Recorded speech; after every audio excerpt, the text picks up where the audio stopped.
terminer rek ci partie bi ñu nekk nii actualité et tout. léegi société sénégalaise bi. de loin. waaw nan nga koy gisee surtout bu fi yenn yëngu-yëngu yi amee je fais allusion à ce qui s'est passé au mois de mars. manifestation yi. dëkk bi pratiquement nekk ci pëccëxoo général comme on dit. de loin nan nga ko doon gisee. bon de loin c'est comme tiitoon naa parce que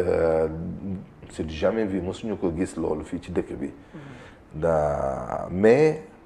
aussi li ma naan li yëngu ko ëpp doole donc je pense que ni frustration bu yàgg la ak ñàkk goo xam ne nit ñi dañoo demoon ba bon li metti dafa bari woon metti xam nga bu demee ci justice ak metti ci moo amoto moyen te nga tëjji fenêtre yi gis ni vraiment ni comme xam nga gisoo naaj bi xam nga muy lëndëm rek amoo fenn yaakaar et que ni bon c'était difficile parce que xam nga doo gis image boobu di law di dem ci yeneen dëkk yi ñu naan Sénégal ba nga bëgg lépp luy jóge Sénégal doon parce que ñun dañuy def fee dañ naan bon votre pays la xam nga parce que dañuy dund Canada mais on est les Sénégalais xam nga dañ naan votre pays te li may wax toujours rek bu ñu du doon sa sago luy jógee Sénégal rek day doon loo xam ne image positive la donc li waral nag li may expliquer souvent xam nga nit ñi li may wax sànq ne avant de lire avant de nu mu tuddati de voter pour quelqu'un tout ça faut aussi regarder les programmes des gens et aussi même si fait que tu n'as pas voté pour la personne que tu voulais après tu as vu des changements mais on est démocrate xam un pays démocratique donc on essaie d'aller faire les choses pas dans la violence man j'appelle pas la violence pour que nit ñi régler le problème parce que loolu mënu su régler dara quoi mais préparation bi nga xam ne moom la nit ñi war a def xam ne bu coow amee ñu ànd ak dal parce que am na ci ñoo xam ne y a beaucoup de profiteurs am na ñoo xam ne dañ bokk ci coow li rek mais gëmuñu sax parce que man je trouve que fu fekkee Sénégalais ku ne gëm na vraiment le Sénégal bëgg nga Sénégal tatué sa xol bi am na nooy defee noo xam ne fii yëpp mën nañ ci bañ a egg je pense que ni problème bi li ko indi mooy dafa bëri ay affaire yu gauche dëkk bi dafa melokaan yi dañoo changé parce que léeg-léeg bëri dëkk bi dafa bëri ñu faux waaw bëri na ñoo xam ne dëgguwuñu ku nekk de ba lay nuyu sax naan la saa yi alors naka dóor yi naka lii ña ngay àndal ña lay war li may woy ji nga maa ngi woy naan jaaxle ma tax di wax xam nga ci woy melokaan bi may woy xam nga maa ngi naan jaaxle ma tax di laaj ndax li woon moom wane ni na teraanga jaa ngay dem kenn wóolootul sa moroom nit a ngi liggéey morongom ngir iñaan soxor ñàkk gëm yàlla intérêt tas na réew mi lu waay defal moroomam am na lum ciy séentu bul gis nit di ko bañ te nit kooku deful la dara bul xool nit di ko jéppi te nit kooku deful la dara xam bul tiit bul dellu gannaaw yow mani bul seet xam nga loolu mooy méchanceté gratuitement gis ngeen ne tey mën naa jékki-jékki ñëw am say information ñëw di ko publier te aw ma dara loo xam ne léegi publier naa ko léegi man aw ma ci chèque aw ma ci ngërëmu yàlla aw ma ci waruma ci am sax am fierté et les gens maintenant léegi ils le font vraiment xaw ma sax lan lañ ciy jëlee te loolu du sénégalais et que si tu vois comme cette méchanceté loolu méchanceté dafa bokkul ci sénégalais moo gën a baax man trouve que ni nit sénégalais li ma naan xama ci woy bi may woy suñu gaal dama naan bono sénégalais bono xam après ci lay woy suñu mag ñi fi nekkoon donc sénégalais pour nga gis léegi un vrai sénégalais koo xam ne vraiment am na idéologie sénégalais c'est difficile ce temps et dafay commencer rare dégg nga li ma wax est-ce que vrai sénégalais laa wax de koo xam ne vraiment kii ni pur sang quoi sénégalais ci lépp quoi ci lépp parce que je pense que ni léegi sénégalais dafa mel ni nga jég ñu ne la jullit wala chrétien ko sa gëm-gëm mais toujours nga koy politiser wala nga am loo ci rax wala jékki-jékki non garaaw wala non ñii fii lañ far affaire u tarixa affaire comme kii fii la faral affaire kii waykat bii lay àndal kii loolu yëpp nit ñi dañuy dem ba la amul sens kenn mënul développer wu ci dañoo tardé ci détails yu demee noonu te loolu li ko waral mooy souvent mooy li ma naan souvent dañu war a informer nit ñi wan leen lan moo am njëriñ ak lan moo bañ a topp ay tendance ba ñu topp ni kii moo xew wala lii ngay def pour am succès ñëpp a bëgg am succès li ñu naan y a trop de chefs mais pas assez d'indiens mooy ku nekk bëgg na ci lu mu ne mu doon ci numéro 1 rajo yi télé yi tout ça ku ne nii xala au lieu que chacun se concentre à essayer de faire la différence donner l'exemple mais ñi ngi ne fi ku nekk ngi concurrence et ça c'est vraiment loolu dama koy déplorer dama koy mettit lu torop ndax vraiment gis naa ni valeurs yi fi nekk am na fi mën naan ñi ngi baax ba tey valeurs yi fi ne Sénégal yi ñu fondé yi ñu parce que boo xoolee ku ne bu ne kii diw mooy sama sëriñ boo xoolee sa qualité say sëriñ rek war nga mën a am dépassement ci yooyu yi ma détails yi may wax yooyu yëpp et nga doxalee noonu je pense que à ce temps là on verra une différence merci beaucoup justement moom laa naroon a wax brosser nga ko tuuti ce qui se passe actuellement dans ce pays buzz yi am des vidéos lomotifs jàmbur comme ni ñu koy waxee ñu koy publier di dal déjà Doudou moom aussi mën nañu wax ne artiste la et souvent célébrité yi lañ koy def ñoom lay dal yow loolu nan nga ko jàngatee. bon mais xam nga erreur ça arrive à tout le monde mais ku ne dafa am aussi vie privée mais aussi c'est juste que munoo je veux dire tey du ma la déggal dal wala xamal la dara mere la jël caméra rek comme wala sama téléphone commencé di nu mu tëddee. tasaare mooy li ma naan la du loolu mooy sénégalais. xam nga dañ naan coog boo xoolee suñu ni naan xoolal un peuple un but une foi. mooy muñalante su xoolee li ñuy yare yow xoolal boobu li ñu lay yare sa kër souvent soo yoon nekku ci que baal ko dimbali ko sa rakk la góorgóorlu ni ndeysaan waaye kii di ndeysaan boo demal nga jàppale ko mais loolu waru fee deñ loolu moo waral ñuy différencier ni kii nationalité bii la kii lii la et que fierté dafa am solo ngay def dara taxaw ci miroir nga xool sa kanam nga xam ni yow mii vraiment mën nga xool sa bopp mais je trouve que ni en ce moment on traverse un moment très difficile parce que bon technologie bi dafa ñëw parce que yi c'est des problèmes yoo xam ne amul woon avant xam nga jamono dafa changé c'est sûr que li tax amul woon avant parce que avant nit ñi amuñu woon internet amuñu woon leneen mais da nga daan gis bon nit ñi dañ daan ils étaient plus proches parce que amul woon benn divertissement leneen loo xam ne mën nañu do nga toog ni ku ne nga mën nga gis benn jotaay ku ne toog ak chacun peut avoir un téléphone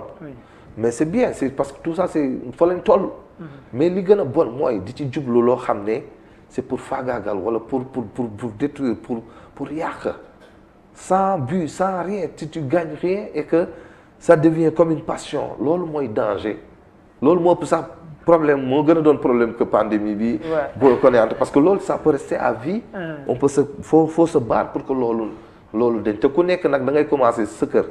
ak sa ni nga ànd nga commencer xeex loolu fexe ba ñi ngay àndal wala ñi nga mën a waxal nga wax ak ñoom ñu conscientiser leen ci loolu noonu parce que sinon technologie bi day continuer mais nag nit ñi ñoo war a gën a changer nag ne technologie bi moom day changer pour toujours faciliter les choses mais nag nit ñi nag liñ koy defee moom moo war a gën a changer daal. waaw merci beaucoup li mu fi wax yëpp soo ko doon résumé mooy suñu identité la ñu commencé ñàkk. mais loolu la melokaan la ñu amatul. mais dafa te loolu daal mooy tax. ñu xam dafa mel ni tey ñu buñ la xoolee nga dem tey boo demee nii vous êtes sénégalais da ngay sourire rek ñu xool ne la. yow tu es un sénégalais. xam nga et te loolu fierté la woon. ji nga léegi boo demoon tey fierté boobu da nga même sax suñu mbokk africain dañu naw ci loolu te loolu nag vraiment moo ñuy différencier ak ci lu bare te loolu nag waruñu ko ñàkk lu am solo la daal merci beaucoup justement on va parler de l'album Melokaan mu nekkoon sa deuxième album bi nga xamante ne moom nga génne tout juste après Axil waaw Melokaan laa ci teg waaw le choix des titres parce que Axil après Melokaan waaw titres yi déjà wolof nga koy def ci artiste boo xam ne dafa international waaw pourquoi le choix mais parce que wolof laa nàmp et aussi wolof laay gën a mën a woy li ma bëgg a woy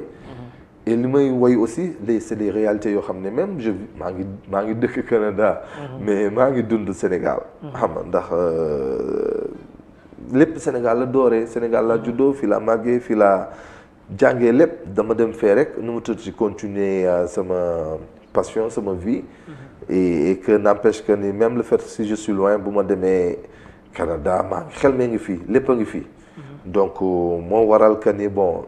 musique bi may def bon c'est musique boo xam ne c'est universel je dirais pas que c'est musique sénégalaise à 100%. Parce que même ñi may gis ay commentaires yi may jot de partout ñii ay brésiliens la ñu doon ñii doon ay rwandais ñii doon ay asiatiques ñii doon ay américains donc c'est musique bi dama bëgg toujours mu am ouverture boo xam ne c'est assez vaste ba nga xam ne ku ne mën na ci gis boppam donc langue bi c'est pour man ça vient en troisième position pour man musique bi mélodique bi la en premier ce qui touche les gens rythmique bi ce qui fait bouger les gens mais les paroles nag c'est l'éveil des consciences c'est que j'essaie de réveiller de parler des sujets yoo xam ne bon am naa ci tuuti maîtrise daal mën naa ci wax daal ok ñu gis nga rendre ci hommage ñoo xam ne seen melokaan na woon nañ ko Sankara Mandela ainsi de suite bien sûr tey jii nii boo amoon conseil booy jox le jeune africain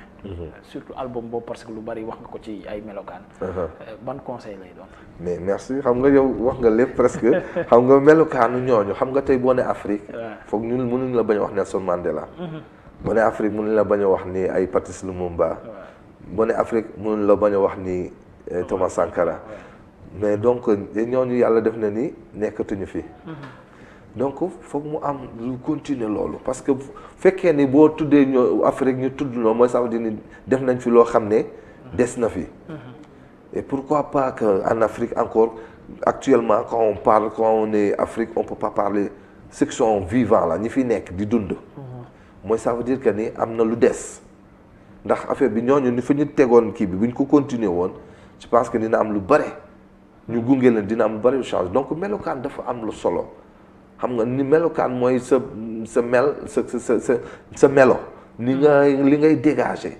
buñ ne comme genre tey ñu ne problème am na ñu ne ci kër gi fii tey nañu woo Ahmed ndax Ahmed lii doy nañu ci ndax wane ne fi loo xam ne cër boobu yow imposé woo ko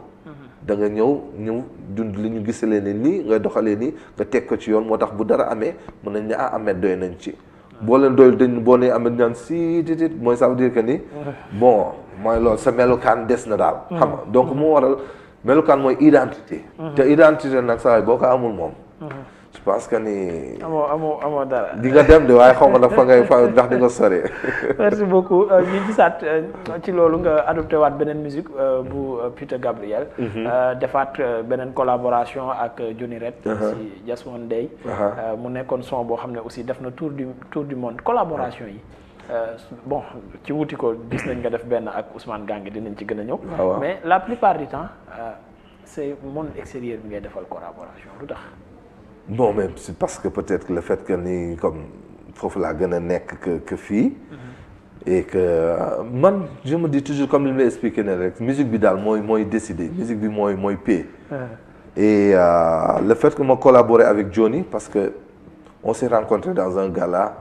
et que moom mu gagné woon meilleur artiste musique pop man mu gagné meilleur artiste musique donc benn dîner ni ñu waxtaan ci noonu lañ collaboré wu et que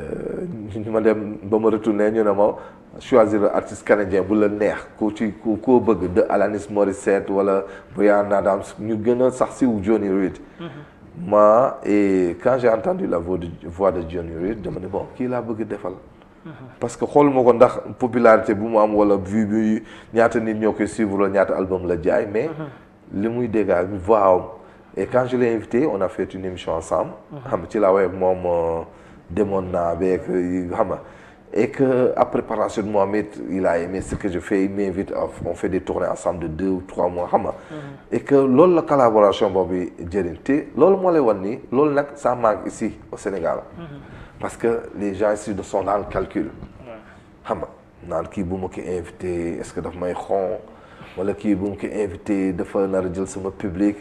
wala kii ce qui fait que ni musique bi du jàmm du dem